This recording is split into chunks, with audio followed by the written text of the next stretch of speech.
Greetings!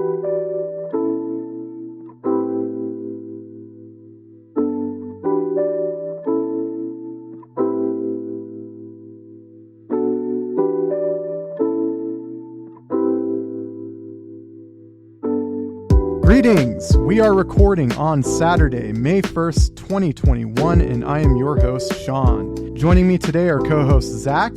Hello, everyone. And Rob. What's up? You're listening to the debut episode of the 4 for 4 podcast. This is a weekly podcast that seeks to take a deeper dive into episode discussions for the current anime season by reviewing 4 shows in 4 episode batches. This week we'll be reviewing episodes 1 through 4 of Megalobox Nomad, while next week we'll be reviewing episodes 1 through 4 of To Your Eternity. Normally we'd have the full season ironed out by this point, but you'll have to tune in next week for our full schedule, as we're still deliberating the last 2 shows we'll be covering in a, let's say, historically stacked season. So, as I just mentioned, the intended purpose of this podcast is to have a more focused discussion on currently airing anime that the format of other shows either can't provide or won't allow. We decided on 4 episode chunks, as it is not only convenient from a scheduling standpoint, but also provides an appropriately holistic window into the beginning, middle, and ending arcs of seasonal storytelling. We find that this gives a more complete, satisfying discussion on the broader themes and ideas many shows go for that are sometimes difficult to discuss in just 1 or 2 episode segments. So, to kick things off, before we dive into Megalobox, let's start with a quick introduction on who we are and how we got into anime, and what keeps us coming back as fans. I'm sure the listeners are tired of hearing my voice by now, so let's begin with you, Zach. What initially got you into anime?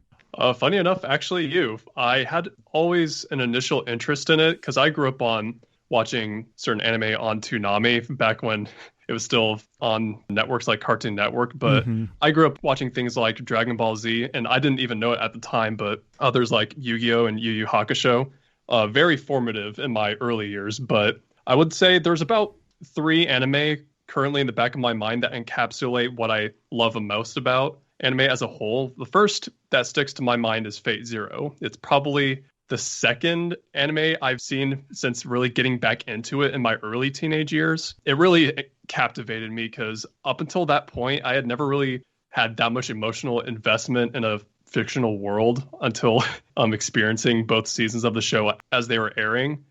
Very rich intertwined narrative, love the characters, very bitterly tragic ending, but it's always stuck with me and had an irreplaceable part of my teenage years and childhood. But second, I would say, is a more recent series. It's actually Re:Zero. Huge fan of the world, the characters, everything that has been set up by its author, Tape Nagatsuki. I'm actually currently going through the light novels in text form. It's amazing how much setup and how many things are laid from the ground up, just what groundwork had been laid just from the very beginning. And because at the time of this recording, season 2 will have just ended, I would say 4 weeks now. So it's still very fresh in my mind, but I love the series to death. Great music, great suspenseful storytelling. And quickly, my last, I would say, is just the Monogatari series as a whole. I own almost all the novels.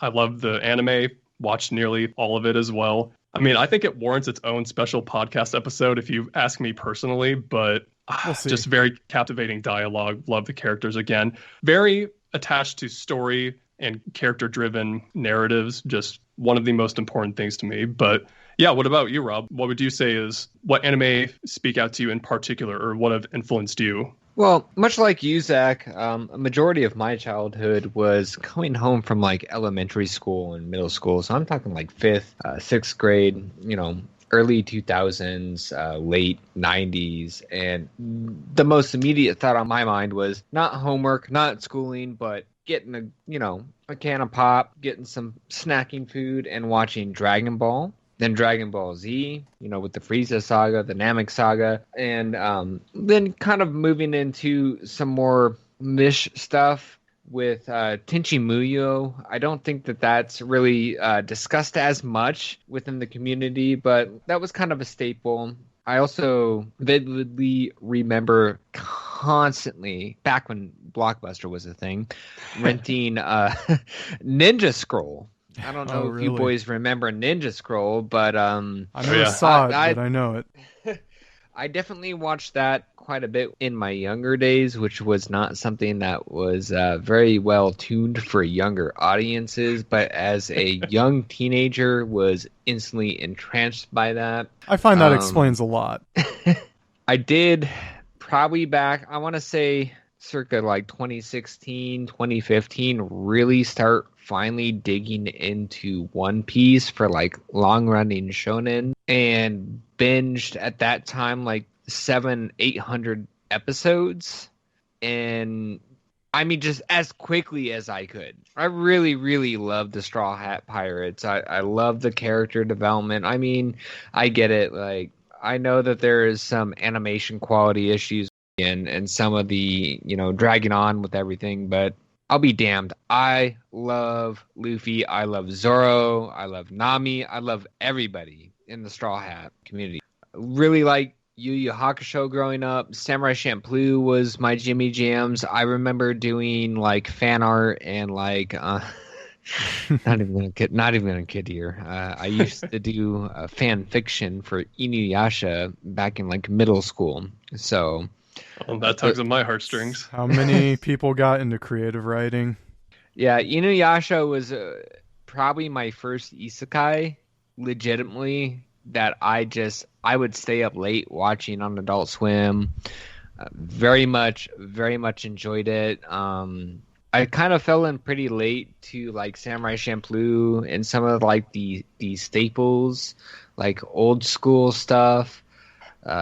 Watanabe is a fantastic director. I love Cowboy Bebop. Samurai Champloo is my Jimmy Jams. I love Samurai Champloo. But yeah, that's kind of like my introduction to anime, mostly revolving around like Jump Shonen back in the day. The first stuff that we kind of got introduced to in the West, with Dragon Ball and Dragon Ball Z. Mm-hmm. As for myself, my earliest memories of what I came to explicitly know as anime was with, like many people of my generation and basically everyone else in this podcast, shows like Dragon Ball Z and Pokemon in the late 90s. I'd say it was really when Adult Swim debuted with Full Metal Alchemist back in 2004 that set me on the path in earnest. This show ended up being incredibly formative for me, as it was really the first thing that inspired me to seek out anime beyond television broadcast and jump into acquiring it from the internet. At the time, almost purely through torrents. It wasn't until Adult Swim aired Eureka 7 in 2006, though, that I started to call myself an anime fan, beginning to ravenously lap up anything and everything that I could get my hands on, from shows like Higurashi and Elfen Lied to Toward the Terra and Ergo Proxy. Someday, I'll go into detail why Eureka 7 was so resonant with me at the time, but to explain why I've stuck with anime all these years, I think it has to do with the relative creative control the artists have for their own works and the near limitless potential for setting and storytelling that 2D animation readily provides. Like with many people, I've had my own burnout periods with anime throughout the years, but there's rarely been a time where I wasn't at least watching one show from any given season, as there's frankly always something that's worth following, at least that I've found. I also have many criticisms of the industry, especially with some of the current trends, but really want to emphasize that it's the creative legacy in Japan, for better and worse, that makes anime so continually compelling to me and many others. Someday I'd love to go discuss these topics in more length, but for now, I think it's about time we got to the main event, Megalobox Nomad. So to start off, what is you guys' memories and impressions of the first series? Like, what is you guys' main takeaway from season 1 of Megalobox Nomad? Honestly, it captivated me from the start. There's certain anime directors, such as creator of Cowboy Bebop, Samurai Champloo, it gave that old school vibe that not very many others can replicate very well. That animation style, yeah, dude. Absolutely. Yeah. And my understanding is that animation style, that art style rather, was intentionally designed with kind of that grungy early to mid-aughts aesthetic that was so prevalent in anime at the time. They purposely lowered their resolution to give us that aesthetic for the first season, which was incredible. True. Yeah, I'm kind of with Zach there. Definitely get a Watanabe impression from the first season. I was really, really sold on it from even just like the first promotional trailer here in the West for the show, because I was like, yo, let's go. That's giving me Cowboy Bebop. That's giving me Samurai Champloo vibes. And I am all about that. So I definitely enjoyed the first season. I don't really think it can touch the second season, though, comparatively. Yeah, shaping up to what it's being right now, to what it is right now, I tend to agree. But, I mean, my thoughts on the first season, I always saw it as a very aesthetically ambitious show. To me, that show was all about its aesthetic before everything else. I think the next best thing it did was the writing and the drama, but it was still all little stock and standard for kind of the sports genre, you know, the underdog coming to overtake everything in the end. And I mean, that's in large part due to its source material, its legacy, which was the original Ashita no Joe, or Tomorrow's Joe in English. A complete classic as far as Japanese sports manga go. It had to live up to that legacy while building something new with it. And I think the show succeeded wonderfully in that regard. And it even radically subverted some of what happens in that original story. And most people would spoil it, but I won't. I think it did a very good job of adapting that. And while I would go so far as to say it's a great show, I never saw it as really anything beyond that. It is maybe a top 5 show of the year contender. But well, I'm not gonna lie. Literally, I didn't think that we would get a season 2. Period. Same. Me too. I was very content with where season 1 ended off. And when we got our first trailer for season 2, I was like, yo, for real? We are actually getting a season 2? I didn't know that I needed this in my life, but we're actually getting it, and I am 110% on board. Let's go. Yeah, and to that point, like you guys, I was not expecting it at all. And when I learned that there was going to be a season 2, I was wondering to myself, but why? It was a perfectly... Right? Yeah, it was a complete story with a beginning, middle, and end. All the characters had their full arcs, especially Joe, the main character. Really, I didn't see much more potential anywhere it could really go that would be meaningful. However, the very first episode of Nomad has proven me wrong in a wonderfully convincing way. So let's get into the first episode discussion. We kind of open with a scene showing kind of a TV perspective cut of the champion match from the last series with Joe and Yuri at Megalonia. What did you guys think of this initial sequence? Because, I mean, it was kind of to be expected. Just kind of what did you think of the sequence and where it goes from there? I thought it was a brilliant way to open up, because for those of us who were at peace with the conclusive feeling of the first season's ending, like we weren't expecting much more from this world and these characters, I think it was an appropriate way to reel us back in and put us in the headspace of the people who had just watched this tournament, this underdog, not using the gears, which is kind of the trademark niche for, I guess, catch-22 of this world's boxing tournaments. And I think it's very compelling to open it up. We see the perspective of those who are, in the slums. They're just rejoicing over this nobody like them getting this huge spotlight representing them and their way of life in the ring. And Rob, I want your feelings on the next portion, but you just immediately gut punched with now you see where Joe was moments before when we finished season 1. And now you see the fall from grace, like instantaneously. You immediately know something is not right. Like things are different now. Right. Like we're transitioning from like the height of Joe's career into just complete rock bottom. I do kind of want to touch base with how it opened with the black and white recap. Was impeccably done. Everybody is watching this match, including a future character within the series that really staples in part of the main theme of this second season so far, which is dreams and how your dreams affect other people. The acoustic guitar strumming in within that, and then we cut to black and go to the immediate title screen of Nomad. Fantastically directed, just draws you immediately in, because I was under the same assumption where I was exactly fine with how season 1 ended. Didn't think that I needed a season 2 until I watched the first 5 minutes of episode 1. Immediately just hooked in.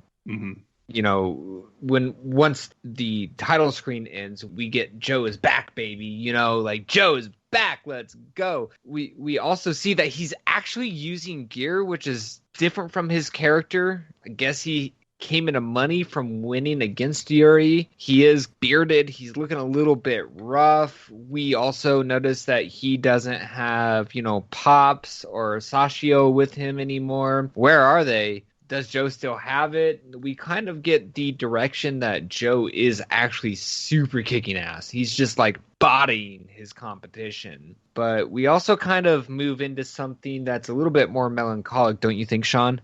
Yeah, I might have a slightly different opinion about him kicking ass. I mean, he's kicking ass back in the underground, kind of where he began in the first series. Right.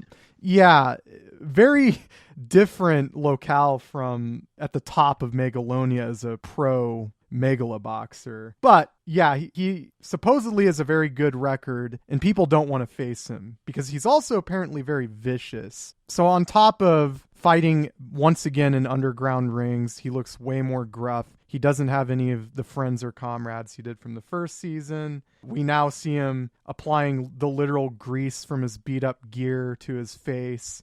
He is a very, at this point, downtrodden and haggard dude. And as you said, we're seeing him just beat the shit out of numerous combatants in this intro sequence, kind of a montage of him going through these matches. And then I think it's at the end of this first sequence where we see kind of a vision of Nanbu looking him on at the end of that last match in that montage.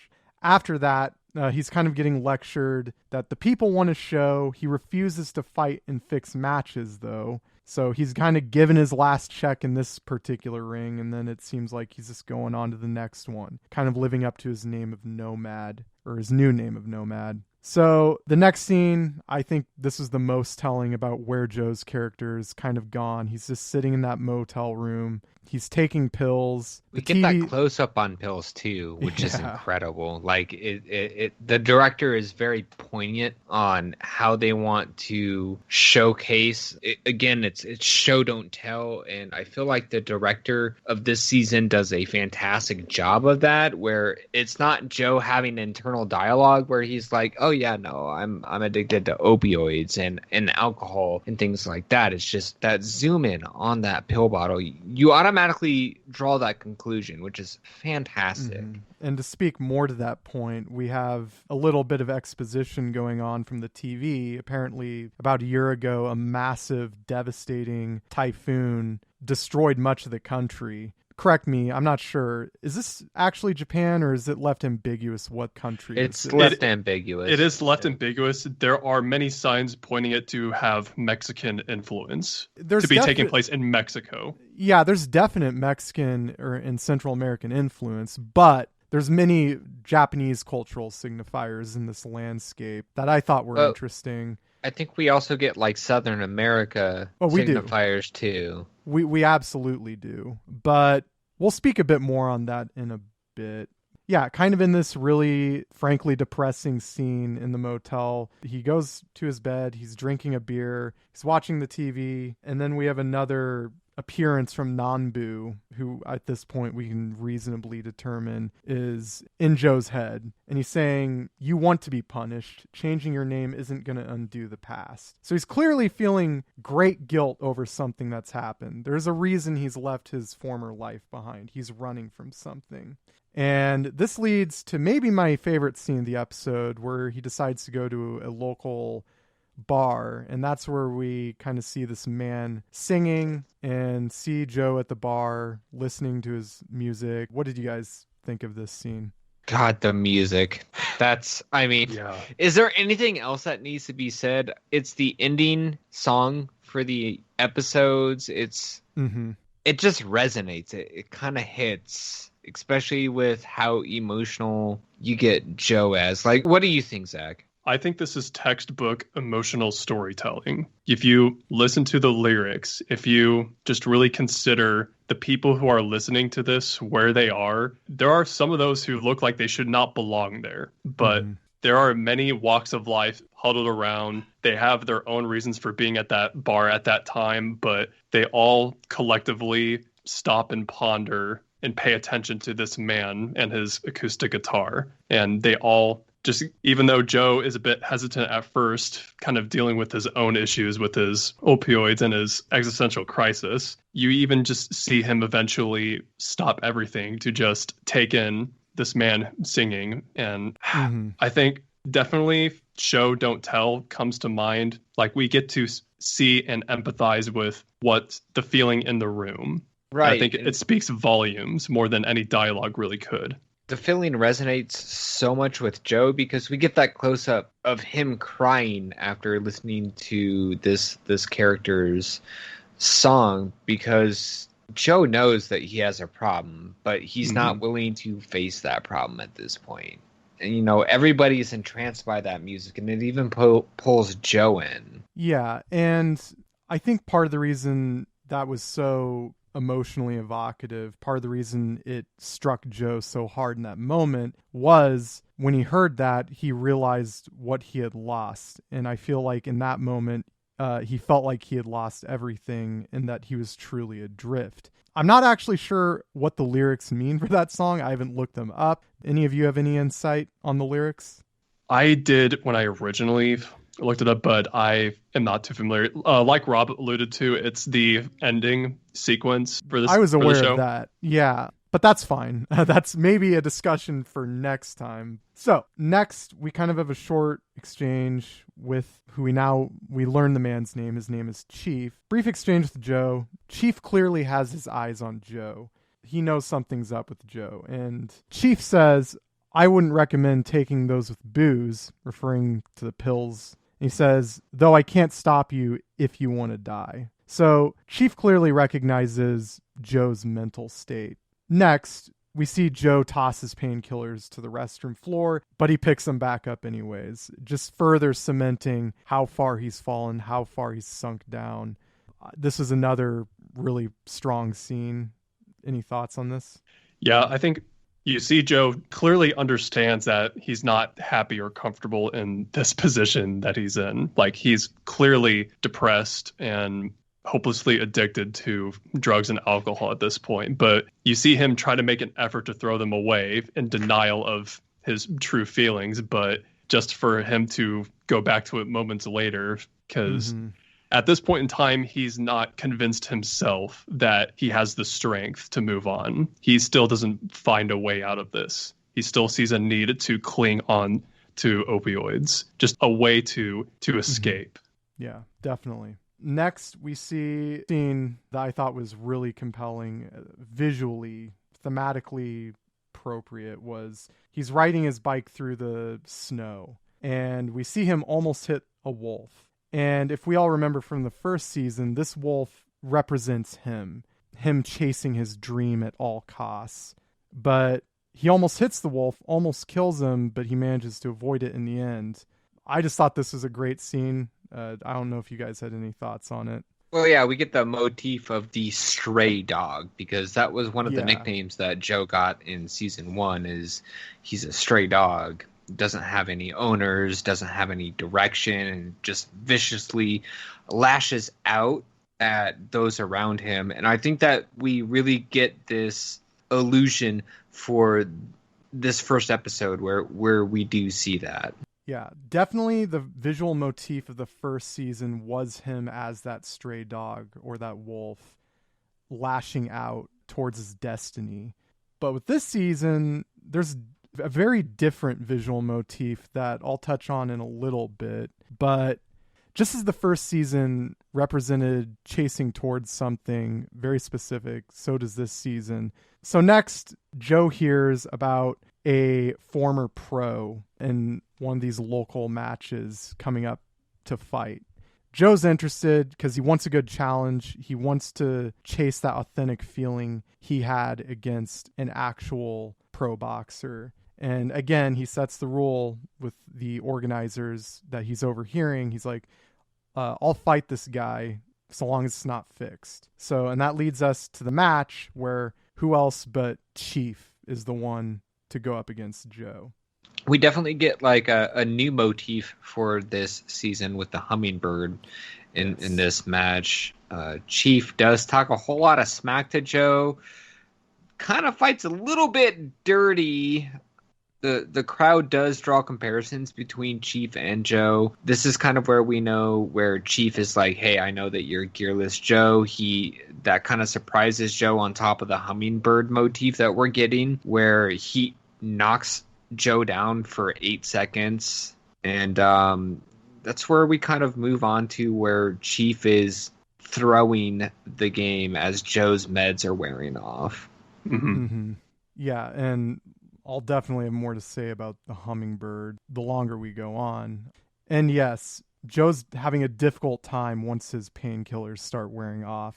And at this point, Chief throws the match, much to Joe's enragement.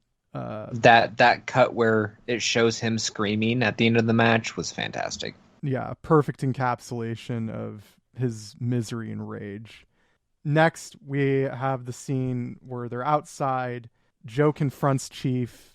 So he's confronting Chief about his supposed pro history. And he said, a pro would never do that. Don't you feel any pride? Chief fires back, well, what about you? And this is where Joe kind of charges him, and then he gets knocked on his ass by Chief. He said, well, if you weren't drowning in meds, I might have been on the floor just now. And then he just kind of leaves disappointed. I mean, and that was a great point. Like, we all know that Joe, he should be the cream of the crop. You know, he should be beating just about everyone. He's losing in this underground ring against a guy who I guess he lost spiritually against this guy. What do you all have to say about this last scene? I think it's at this point in time when Joe is really starting to come to terms with his feelings about what direction is he going, because clearly he won the fight, but there's no satisfaction. He doesn't feel like it was earned whatsoever. With this confrontation with the Chief, he has to come to grips with, he may have won the match, but there's no gratification. What he's fighting for is not what it used to be. There used to be a greater drive and motivation for him becoming the champion of Megalobox. Yeah, in the first series, it was all about he could only go so far because he continually found new people to support him. When he was alone as Junk Dog, he was getting nowhere. He was adrift through life, largely like he is now. But it was through those accumulation of people that would help him that he achieved his greatness. Now that he's back to that old life, we now see him chasing the only thing he knew before then, which was the reality of the fight, the authenticity of the fight itself. And, well, even then, after this whole scene, we cut to the scene where that stray dog is dead. I do feel like that is symbolism towards Joe's status if he continues down his current path of self-destruction. So Joe does bury that stray. I think that is kind of like a turning point for him where he's effectively burying his current / past self. I don't think he's quite there yet. I think this is just him acknowledging with finality to himself that I am going to die living this life. Like, this is what is coming to me. And I thought this is another extremely poignant moment, a perfect way to end off the episode. And that kind of brings us to next episode, where we're kind of seeing him in the rain. He has his bike parked outside. He's signing up for another match. And then we see his bike quickly get stolen by one of the local immigrant kids who Joe quickly comes to find out are of Hispanic descent. It's not exactly disclosed where they're from, but I think we can infer somewhere from either Mexico or Central America. What did you guys think of this whole opening scene? Well, the first impression that I got was like the first introduction we get to this community is the banner in the entrance of the community, which says "Mi casa es su casa," which is, you know, my home is your home. So it automatically seems a lot more welcoming than everything else within this really bleak landscape that we get. That's kind of the first impression that I get to them. That it's a very welcoming community. What about you, Zach? So I actually wanted to bring up something in contrast to that, which is the community outside of Chief's tight-knit group.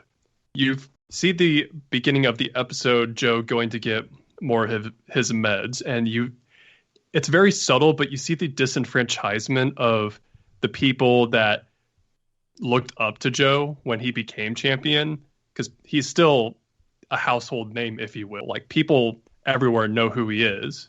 Mm-hmm. But starting the episode off, you see kind of the general attitude of, where did Joe go? You know, he was this person who represented us.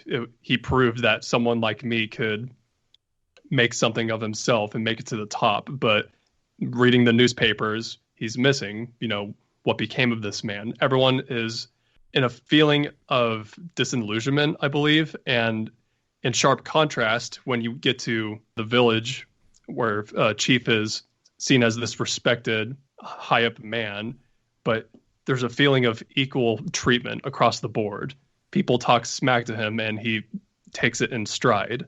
There's a real sense of community that's in sharp contrast to the surrounding area. So I thought that stuck out pretty well. Well, yeah, even speaking with like how the community is that when Joe confronts the community about his bike and gear being stolen, they automatically say, hey, we're going to fix up your bike. The kid that stole your bike, yeah, he's going to fix your bike for you, and we will pay you for the gear that was sold. So you automatically get this sense of like honor and justice in this community that we haven't really even been introduced to for this show yet. So it's a really great introduction into how this season is progressing forward. Yeah, and that leads me to what I want to say.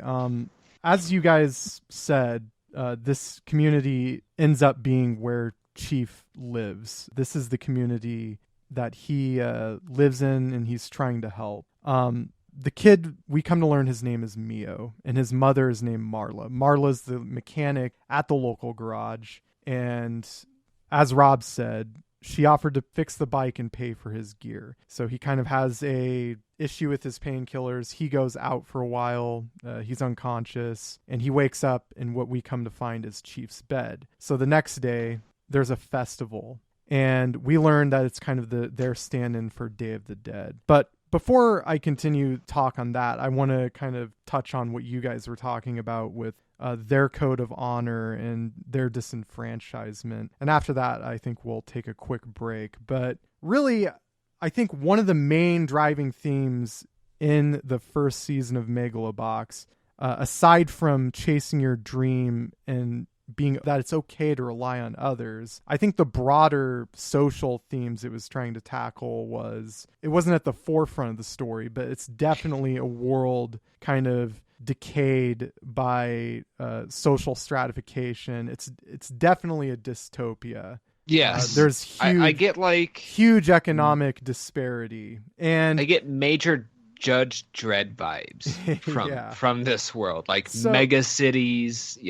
Yes, and as you said, these people seem a lot more honorable and tight-knit, and I think the reason for that is this society, whether it is Japan or or some stand-in. Society at large, the government, society proper has failed these people. They do not recognize them as citizens of this place. So they have to uphold their own set of ethics, morals, and laws. Yeah. Kind of like tight-knit laws. And I mean, that's very true to life of, immigrants all around the world.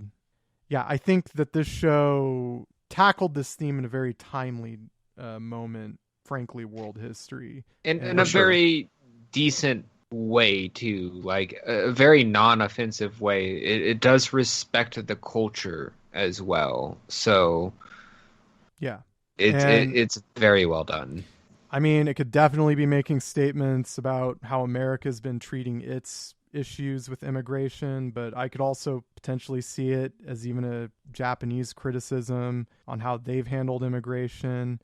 I know Japan hasn't been kindest to its immigrants in the past either. But really, I mean, true of many Western countries. I think the U.S. in particular has dropped the ball in this regard. I think it's very telling that this show uses kind of this Mexican, Central American cultural iconography and really just culture, period. I mean, Day of the Dead is unambiguously a Mexican holiday.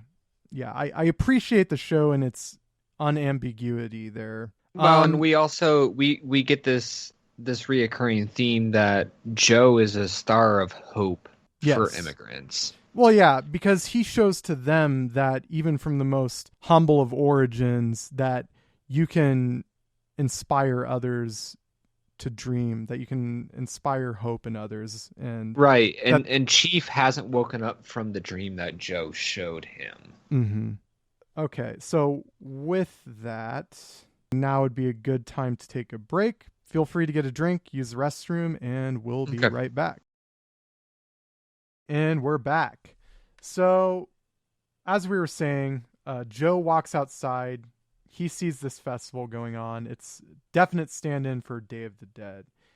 And this is when we kind of see the local zoning authorities show up, telling the community to vacate as the original owner recently passed and the land is now going up for auction, which kind of introduces us to the conflict of the next few episodes. And this is when Chief arrives, and he says there's still time before the auction, about 2 weeks. After that, the authorities say they'll all be considered illegal occupants once the auction's over. Chief says he'll be the one to buy the land. Everyone kind of ribs him, but they all clearly adore him while doing so. So we can see Chief's deeply entrenched himself into this community. So this is where we have pretty much the big scene of the episode, where Chief and Joe are kind of sitting there watching the festival, talking. Joe apologizes to Chief for taking his bed. Chief kind of says, it's fine, so long as I have my truck. I always have somewhere to go back to, which says a lot about him and his state of mind. Mm-hmm. So before I say my piece, what did you all think of this scene? I thought it was directed brilliantly. I think these are the kind of conversations I look for in anime. Now that I'm older, I like the spoken dialogue that gets you to think. There's a bit of nuance to what Joe is speaking of, how Chief is speaking about his circumstances. That we so seldom get in anime now. Right. Really any time, if I'm being honest. But again, it just harkens back to the show and doesn't tell. We don't have this huge exposition dump about where Chief stands. His actions and his dialogue shows where he stands. That's definitely one of my favorite things about this show, is not just its penchant for drama and extremely cinematic storytelling, but also the economy of its storytelling. It says only what it needs to, exactly when it needs to, and that really just makes the drama all the stronger for it. Right, and I think one of its biggest strengths is how much is being said with the few words that are spoken. Oh yeah. Yeah. Well, and we even see it to the point where, during the next day where the bike is fixed up, Marla has fixed the bike, or Mio has fixed the bike for Joe, since he was the transgressor of that. And Marla hands Joe a wad of cash, and she's like, sorry, but this is for your gear. But I feel like Chief rubbed off on Joe there because Joe refuses it, saying that they've already returned the favor by allowing him to stay there and giving him, the herbal tea to help with withdrawal symptoms from Well, the and opioids. going back to the stray dog analogy, it's kind of the analogy, if you will. I mean, you give the stray dog, you Food. give them food, you give them shelter. They pay it back in loyalty and kindness, and That's a that wonderful really point. shows in Joe's character. Because the last episode, I would say most certainly he would not have responded this way. He was Right. very self-indulgent in the problems that he was facing, and his isolation really drove him to not consider how others felt of him or how he could be of benefit to others. But the hospitality that Marla and Chief have already shown him by making him the tea, which of course he thought was disgusting on a surface level, but it didn't take him long to overcome that, because even though the taste may not have been that great, there was comfort in Well, yeah, it's all the sentiment. So I kind of want to touch base with this, and this may just be a transgression here, or kind of off the beaten path. But Joe is very obviously not, Caucasian. So is Joe? Is he an immigrant as well? He's he never kind of has referred to as such. No, he isn't, but he has the same hairstyle and like skin colorization of this community, of Chief's community. So That's never been called attention to his character. Hasn't. I've always but- believed, in my mind, this has always been Japan, even though it might textually not be, or it may not be stated as such. I've always coded him as Japanese, personally. Okay, fair enough. We kind of do get a cut to Joe with the pills again, where he does he throws them away. So we're seeing consistent character development even within episode 2, where he's in the bathroom with the pills. Pops comes up, and Pops is like, with this delusion. He's like, Joe's conversating with him. He says, "I'm the one that killed you, aren't I?" Pop says, "You sure the hell did." So immediately brings us into the story even more, into the drama even more. Like, well, what the fuck happened? So he throws the pills away. We get an awesome like hip hop OP going on at this point. Joe returns to the community and says that he wants to help Chief to see where his dream ends, and Chief will only accept on that one condition, is that Joe kicks his habit. And Joe's like cracking knuckles, cracking neck, being like, yeah, I'm ready to kick this habit. I'm ready to improve myself as a human being, and as somebody that has struggled with addiction, I have been there. I have been at that low point that Joe has been. Seeing him have that resolve to the point where I had to come into that resolve myself is something from somebody that had a prior addiction is super invigorating. It resonates with me on a very deep personal level. Yeah, man. And as you said, Joe's been kind of having these very brief flashbacks all throughout the episode of clearly something went wrong in his past, and he blames himself for it. I mean, we've known that, but it keeps happening. But I do want to call a little bit of attention back earlier in the episode before we move on. Back to that first conversation between Joe and Chief. And to me, this is the most powerful part of the episode, where Chief kind of reveals something about the last episode, where Joe confronted him on his former rank title being a lie. And Chief said, "It pays the bills, you see." And this is probably my favorite line throughout all these stretch of episodes. He says, "There's nothing embarrassing about survival. We didn't come to this country to die." Mm-hmm. And really that cuts to the heart of everything Chief is doing. He and this community aren't here to simply survive, or they want to live, but the people, everyone around them is not allowing them to live. They're not right. They're not here to try to take advantage of anything. They're here to live compared to their prior circumstances. And we already know that these circumstances are already, 100% better than the circumstances that they moved on from their origins. It's true of most immigrants and refugees rather. Most refugees are escaping death Untold or violence, persecution. yeah. So, I mean, really, it's little choice. Quickly, said Gearless Joe's our star of hope, as you said before, Rob. He says, we're worked to the bone like slaves for next to nothing, and the locals called us parasites who stole their jobs. And that was another just wallop of a line that, like, the show ain't pulling no punches, and I love it. I'm here for it. Which is ironic for a boxing show.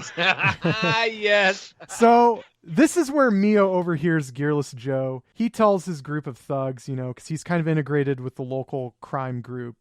He lets him know that Gearless Joe's in town. As you said, Rob, Gearless Joe Joe kind of takes off after having breakfast. And this is when we learn we only know him by Mr. Hikawa. So he's the obvious local crime boss who seems to be in cahoots with the zoning authorities. He comes to confront them about Joe. He thinks Joe would be great for the upcoming grand Megaloboxing tournament, and he wants Joe to be a part of it. Chief says no, and he says he wouldn't let them know, like, he wouldn't tell them about it anyways, because Chief says he alone is going to be the one to buy out the property for the auction and save the community. And it's after this where Joe comes back after he's thrown away his pills, and he realizes he wants to see Chief's dream through to its end. Any closing thoughts on this episode, guys? Just really a quick thing. We've touched on it here and there, but I don't think the soundtrack can be understated enough. It only serves to elevate each scene that it's highlighted in this show. It's done with very brilliant timing and execution. I think it speaks for itself and strengthens the already high bar the show has set. You mean overstated? Correct, yes. It's all good. Okay. Right. Mabanua, which is the music director for this series, even season 1, is just swinging it like out of the park. Like, we're talking about a Muhammad Ali hook here. Like, it's fantastic. Now, my Indian impressions of episode 2 is literally in my notes is, fuck yeah, I'm pumped. Let's go. I'm ready for more. Like, I need more. Yeah. So yeah, Indian impressions is I'm very much impressed with how this series is handling itself, and I'm ready for more. I'm ready for episode 3.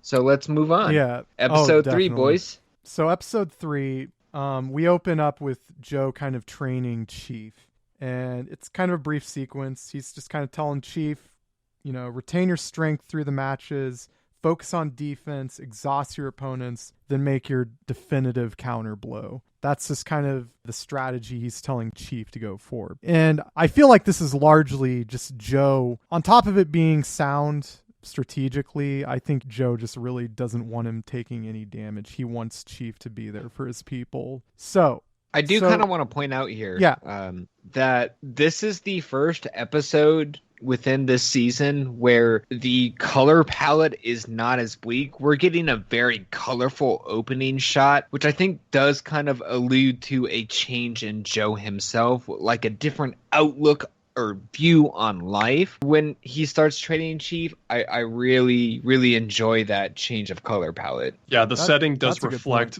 The setting reflects Joe's current state of mind, where he had been fighting for himself the past 5 years since Nanbu had passed. Now we see a sudden shift in color and vibrancy, where Joe is no longer fighting for himself, but for Chief's dream, and the dream of saving his community and occupying and owning the land which they live. Mm-hmm.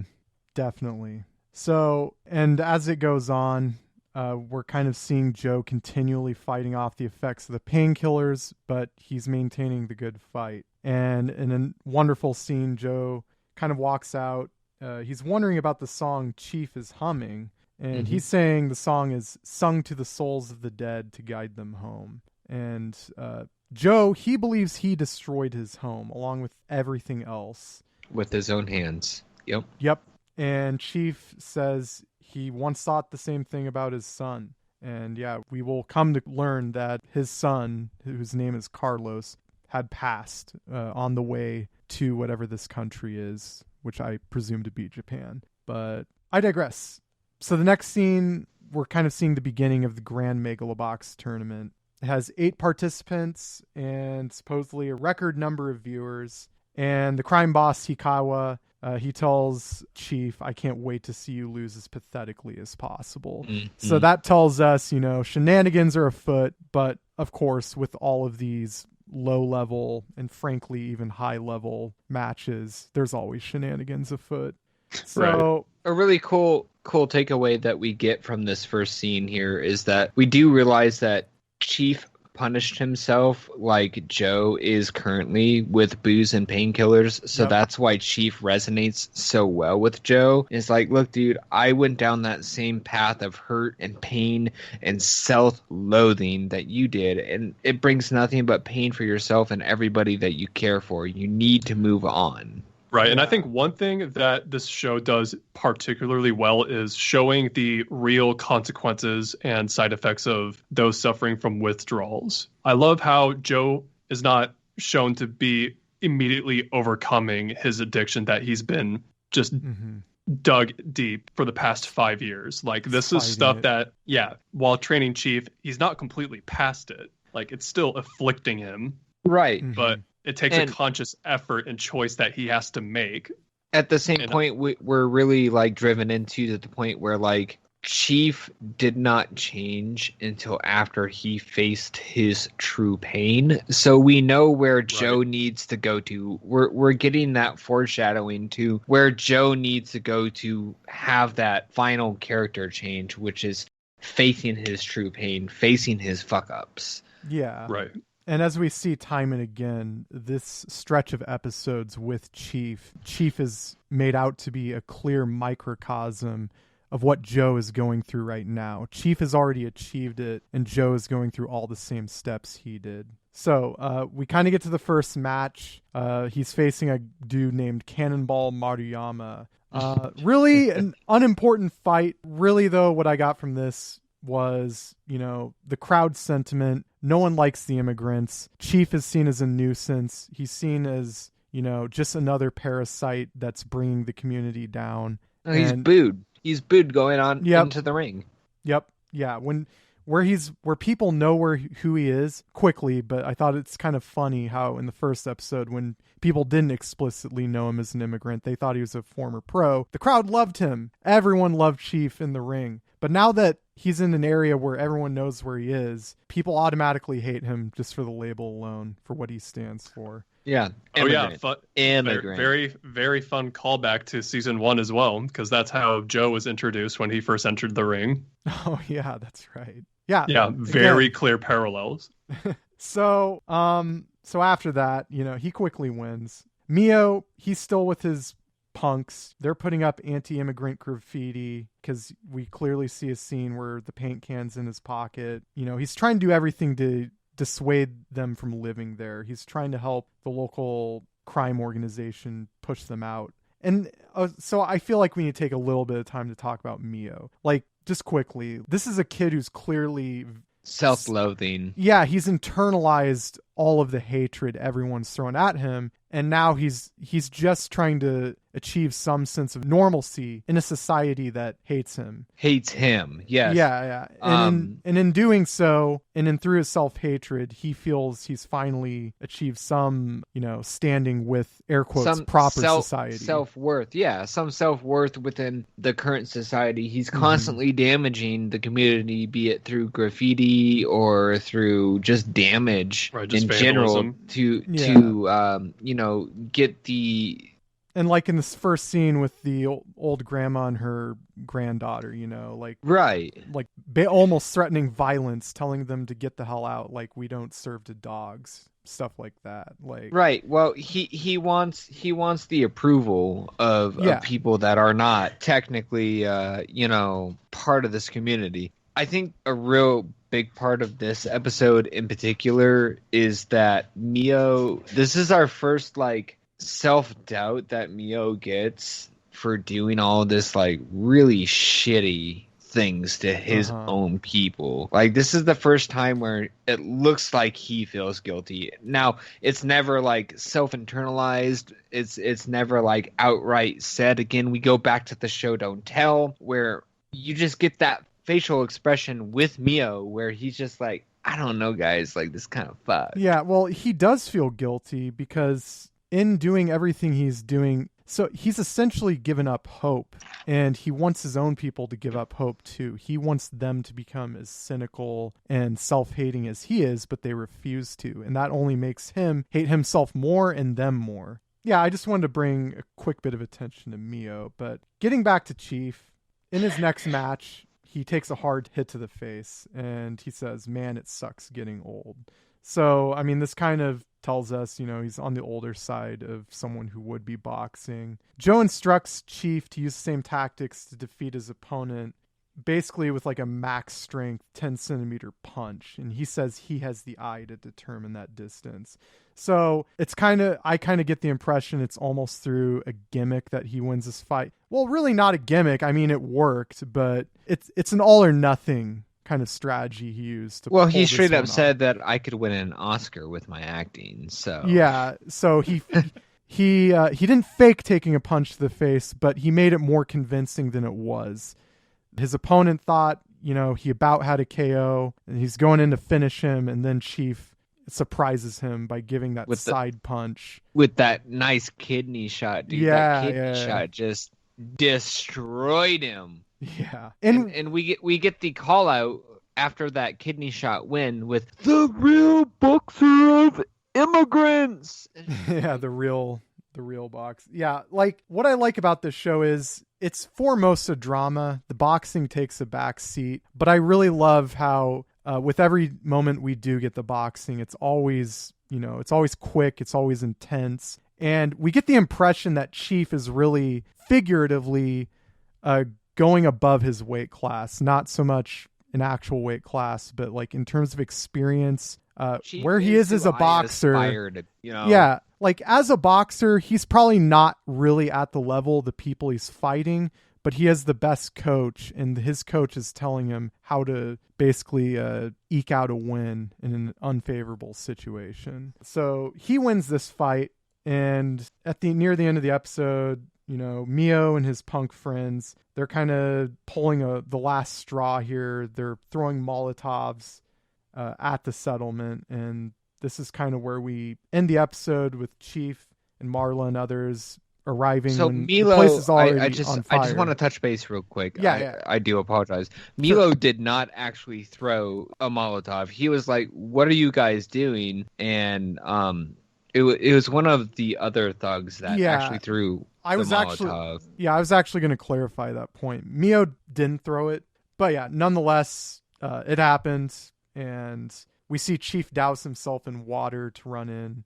to retrieve something. So big death flag I got from that, dude. And I'm going to tell you, like, ending thoughts for this episode. Like, I remember watching this as it aired on that Sunday and having to wait a fucking week to see whether or not Chief came out of that, like, kosher. And I'm just sitting there like, like, come on, like, why would you make me wait a week for this? God, pretty cruel place to leave it off on. Very cruel. Any thoughts, Zach? Yeah, I do want to drive your point home about Mio. I think it's easy to brush off his feelings of, like, I agree, he's internalized his hatred and resigned himself to the feelings that he doesn't belong, he and his people don't belong there, and out of that drive and deep desire for a sense of belonging, that he'd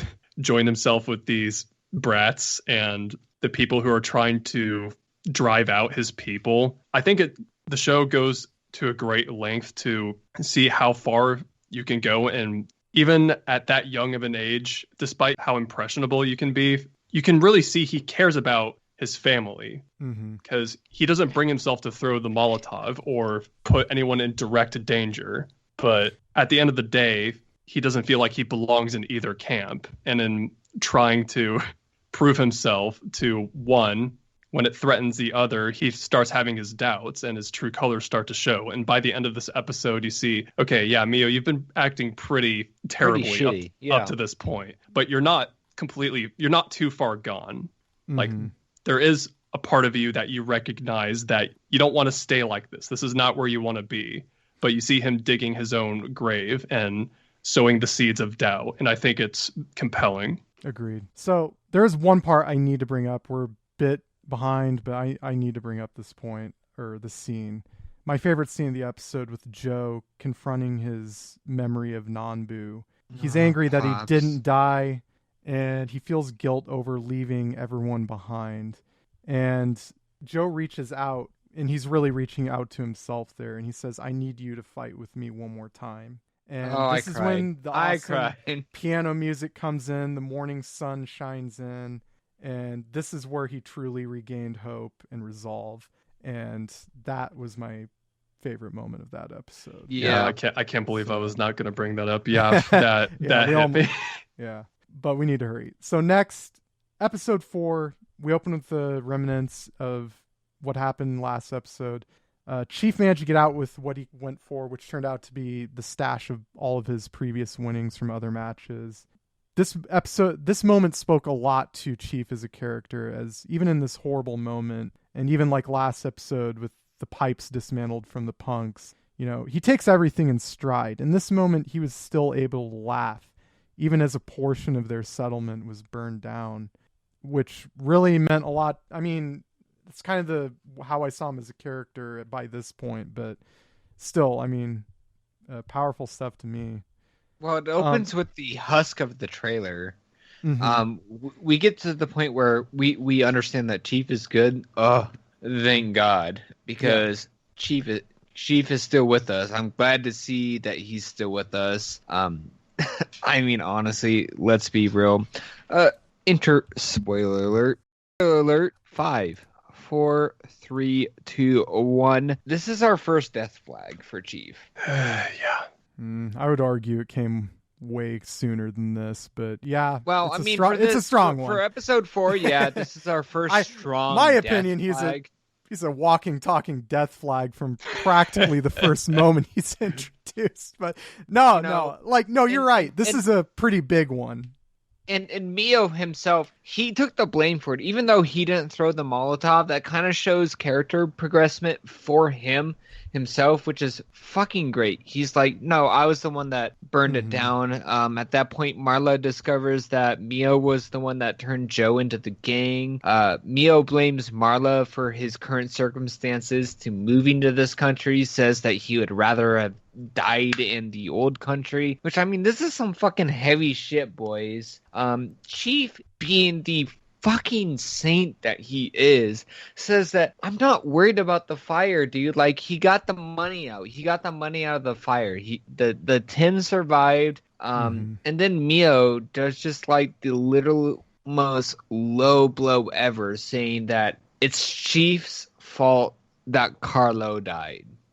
How do you boys feel about that? Like, that fucking hit me. I'm like, what a fucking dick move. I mean, to me, it's just the ravings of an angry child. And that's literally what he is. So, I mean, it is a low blow. But at the same time, Chief recognizes that he's just a kid acting out, lashing out. But notice that Chief doesn't correct him. Yeah, right. On some level, he still does. At the same point, it does drive that little seed of self-doubt within Chief. Like, that hit him. That did hit him. Yeah, so Zach, and Mio knew it would hit. Mio knew it would hit. Yeah, because we haven't seen Chief really discuss his previous family into greater detail until this episode. And he does bring up his feelings and potential insecurities about the decisions he made to bring his family to this country for a better life and a secure future and a home. But I thought it was significant that Carlos knew where it would hurt. He said it. I don't think this is the type of series that would, for the sake of tradition, have someone like Chief freak out or be reserved to correct this young little brat. But Well, I mean, like at this point, Milo, or sorry, not Milo, Mio understands that he overstepped that line. Like he pretty much like vault putted that fucking line, right? So he's like, at this point, I'm out. I'm leaving. Yep. I'm done with this community. I'm out. And we kind of cut to Mikawa, the gang leader, starting to feel pressure. Hikawa. Right? Hikawa. Yeah. Yep. Did I pronounce that wrong? Oh, it's all good. No biggie. But just anyway. Just blame Milo. Yeah. Fucking Milo. I don't know who that is in the show, but it's his fucking fault. Definitely not Mio, but Milo. Yeah, Milo. He's our new made up headcanon character for this podcast. Milo. He's a piece of shit, literally kind of like a chaos demon, if you wanna push it towards there. Anyways, okay, so Hikawa, he's starting to feel really fucking pressured that, hey, Chief may actually fucking win this, because he's like, Hikawa knows that Chief's coach is Gearless Joe.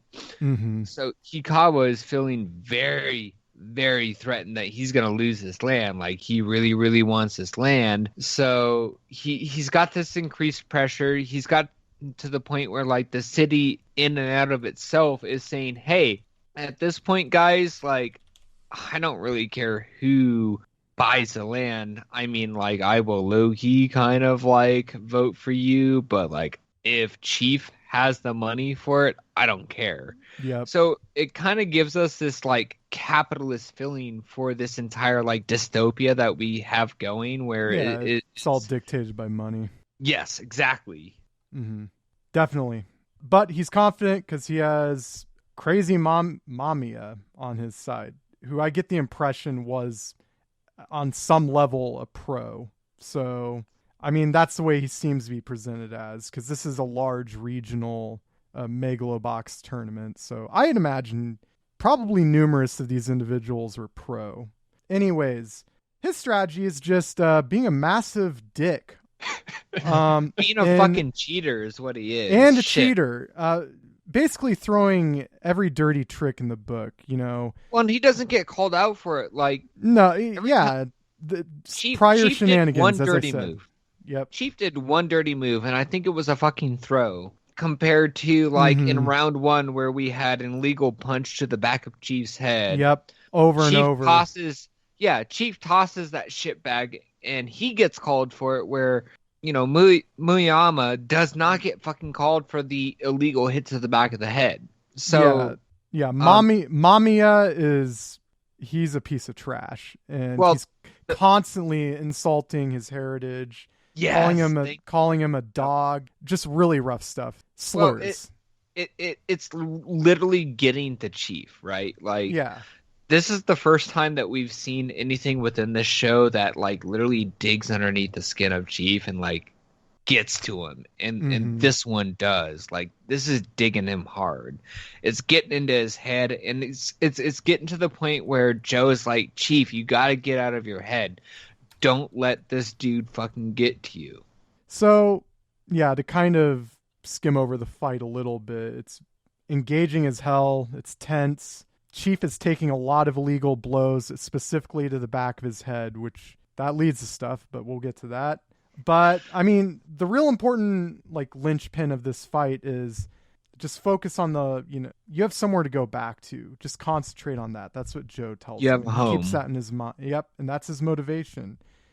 But really, the final domino that allowed him to win, or that the audience is led to believe led him to win, is when Mio, you know, he comes, you know, he stops the driver. He's like, put me in the next stop. You know, I want to see the end of this fight, or I want to see this fight. Right. So Mio shouts out, this is all Chief needed to seal the deal. And it's kind of the emotional, dramatic payoff to this entire bout. He wins the money. Hikawa freaks out like the dirty rat he is. Kicks the dog almost. Yeah. Yep. He tells his lackeys to go fetch it. So Chief wins. They all go back to the settlement to celebrate.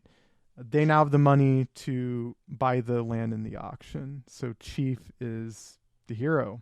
Yeah, And he gives the 10 to Marla because he's like, I don't deal with the books. and perhaps Period. he, on some level, knew what was going to happen. So Chief has a wonderful scene at the end, speaking with Joe, and he says, "Dreams change people, not just the dreamers." And I feel like this is probably Chief's own thesis statement to Joe. Right, like dreams these pull all those in with the dreamer. Yeah, exactly. Mm-hmm. And Joe kind of in turn gives his own back to Chief, and he says, "Yeah, I'm done running." Right, So. and here we have with another death flag is where Chief says, "I'm afraid to sleep, thinking that this is all just a dream."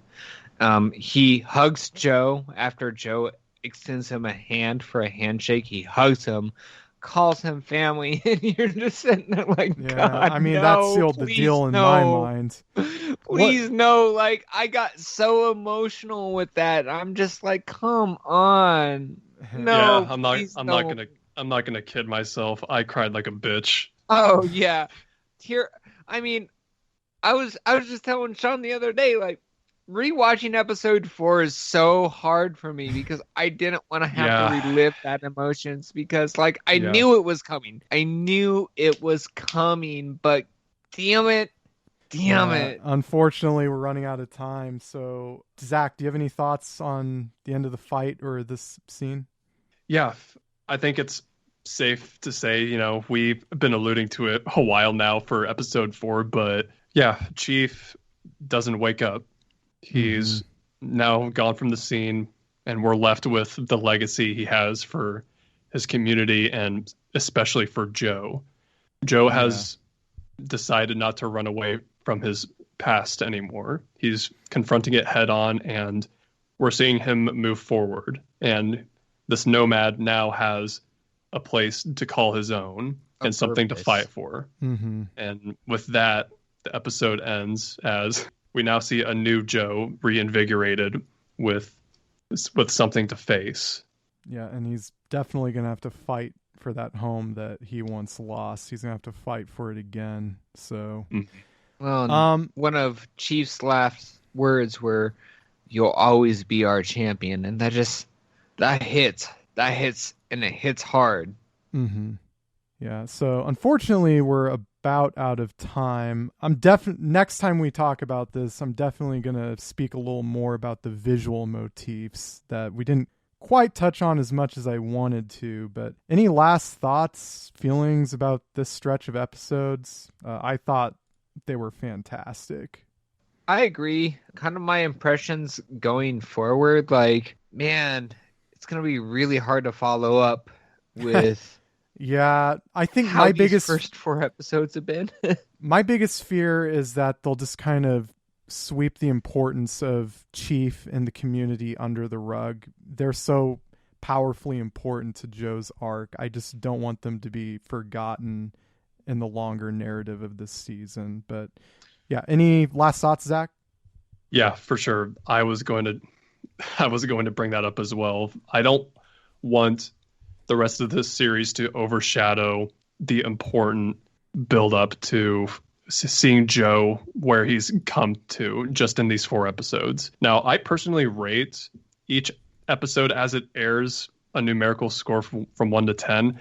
Each episode has been a 10 for me, and that's very rare because I usually will find some level of scrutiny or things that I would have wished to be addressed or changed. Mm-hmm. I would not want to replace anything we've seen so far.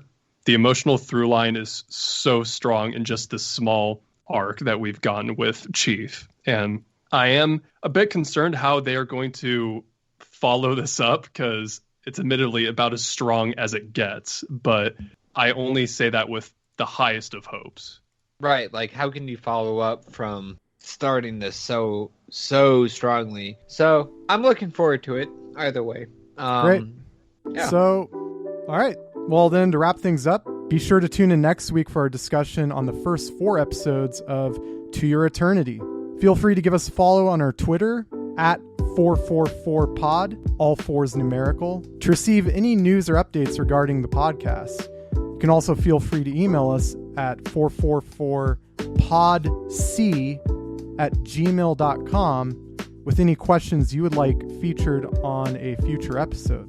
So with that, thank you for joining us today. We hope you'll have a great week and join us next time as we take another dive into what this season has to offer us. Have a good one. Hasta luego.